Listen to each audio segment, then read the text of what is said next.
What happens when silver nitrate reacts with sodium chloride?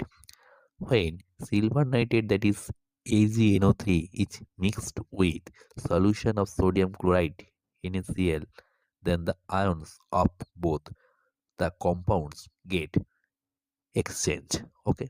As a result, white precipitates of silver chloride is formed, that is AgCl, are formed, and the solution of sodium nitrate, that is NaNO3, is formed. That is the chemical equation: NaCl sodium chloride plus silver nitrate AgNO3 form silver chloride AgCl white precipitate and sodium nitrate NaNO3.